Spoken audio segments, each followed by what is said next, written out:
Thank you, Acting Speaker, and I rise to speak on the Commercial and Industrial Property Tax Reform Bill of 2024. This is a bill that's replacing stamp duty for commercial and industrial properties to an annual property tax over time. Now, I understand that the purpose of the bill is something that's been discussed for a long time in different states and across the country, whether stamp duty up front or stamp duty over time is a better way of encouraging business. So that discussion is something that I've listened to over time, and I can understand the concept, and we as Liberals and Nationals always support reforms that enable people to do business in Victoria. However, I note the textual amendments and the reasoned amendment put forward by the Shadow Treasurer and support them because there are some flaws within this bill that with proper amendments and good debate we could actually come up with a better approach than this current bill in the current form. This bill actually suggests a figure of 1% over time that every year is paid on the property, and our research and budgetary figures done by the Parliamentary Budget Office shows that, in effect, this is actually an increase in the amount of money that will end up going to the government. Now, I'm not thinking that's what was meant to be intended, but I'm not surprised. I'm not surprised to find that that there's always these little hidden ways of the Labor government trying to grab some money in an underhanded, sort of sneaky way, which is what I see that as. So that's why I support the amendments, and that means that 0.8 is a much fairer figure in the metropolitan area. But there's no consideration in the bill for regional Victorians, and that's why currently regional Victorians, and have had for many years, a concession for stamp duty if you're purchasing a commercial property in the regions of 50%. Less than metropolitan areas. So the fact that this bill actually gets rid of that is another sneaky way of this government actually getting more income from this change, and not just trying to incentivise business as they claim this is supposed to achieve. So this is really disappointing that they've forgotten regional Victorians, but not surprising. So the amendment suggesting 4% as a figure for regional Victorians is fair and reasonable. It's very much disadvantaging the country areas. Into the future, stamp duty will be charged every year if you purchase a property after this comes into effect and the transition period's over.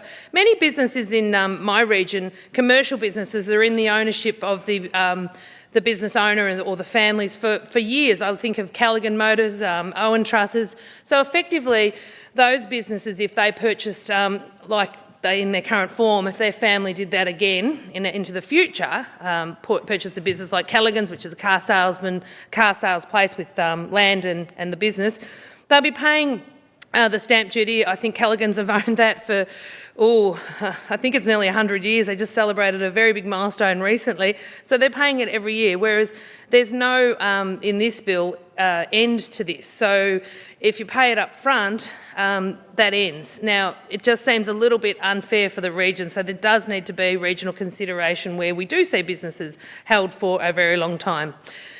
This claim that there'll be a $50 billion uplift because it makes businesses more attractive to be able to pay it up front, concept is correct, but the $50 billion, if there's no evidence being supplied by the government, if the work's been done by Ernst Young and there is a report, why is the government holding that report back? Why are they not supplying the documentation to support these claims?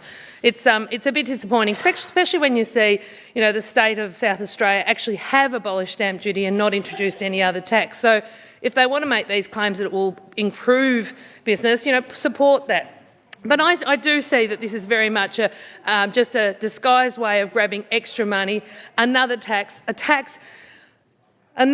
one of the 53 new taxes that this government has brought in the last 10 years, after saying very clearly the night before the election that there will be no new taxes under this government. And that was Premier Daniel Andrews, in opposition at the time's very words, and 10 years later what we've seen is no less than 53 new tax.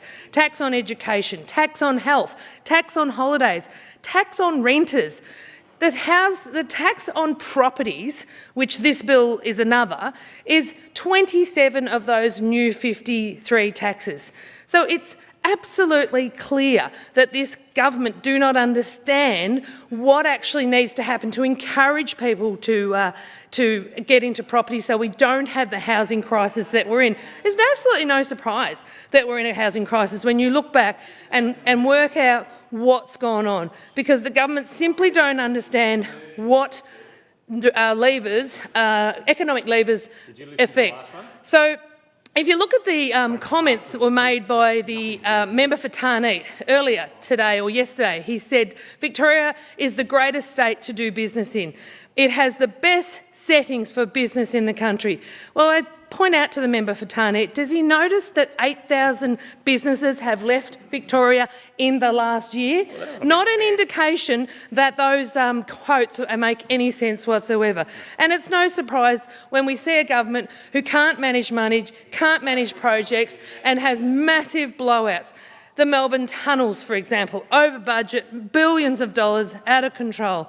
And when we have the hospitals like we have in South West Coast needing extra funding, it's just so distressing to see them go hell-bent on further expenditure on things like the SRL, which is never going to help anyone in South West Coast. But I tell you now, the hospital build with the extra $100 million that we need will help many, many constituents in South West Coast to get a hospital bed, to get that hip replacement, to be able to give birth in Portland and feeling safe. You know, even this government makes these promises and doesn't deliver. 2 years ago, last year in the budget, the Portland Gymnasium Club were promised $1.25 million. Here we are 18 months later. This is a tin shed. They need to extend it with a higher roof and put a lean-to on it. I built a dairy shed in 6 weeks. You have to do that when you've got cows calving between seasons. And this is 18 months later. I spoke to them the other day. What's going on? Well, we haven't been told anything. We haven't got the money from the government. The government says they have to do processes with the local council and the local council have to make applications. What a rot, what a load of rot. It was $1.25 million to give to a gymnastics club to say, you know, we're going to support you. Well, where's the support if 18 months later they're still waiting for the money? This government cannot manage money, makes promises it can't keep, tells fibs. If you look at when you look at the rate of 1% is actually not going to increase the amount of money that business is having to pay over time. The government's not going to get any extra. None of it stacks up. The propaganda that we get spun and the reality when you just scratch the surface and get a bit of the truth by looking at the figures is nothing actually adds up. And it's all coming out in the wash now. We're seeing, you know, these 53 taxes are demonstrating that this is a government that has no idea how to run a state other than to reach into the pockets of hard-working Australians, mums and dads, who are both often working day in, day out to make ends meet, and they are struggling. And whilst I keep saying you mightn't get a bill from the state government, so it's harder to understand than it is the bill from your rates, open up your power bill and know full well that that bill is a result of this government pulling the wrong levers and ending up with power prices increasing. And that's what's going to happen with this stamp duty as well. There will be more money going into the pocket of the government than was before, and they can say all they like that it won't, but it's quite clear when you look at regional Victoria, if they were getting a rebate or a discount of 50% and it's not even considered in this bill, then clearly those properties are going to be paying twice as much. The example at the moment is if you're paying $55,000 stamp duty in regional Victoria on a commercial property if you purchase something for $1 million, under this scheme to the future it will be around $100,000.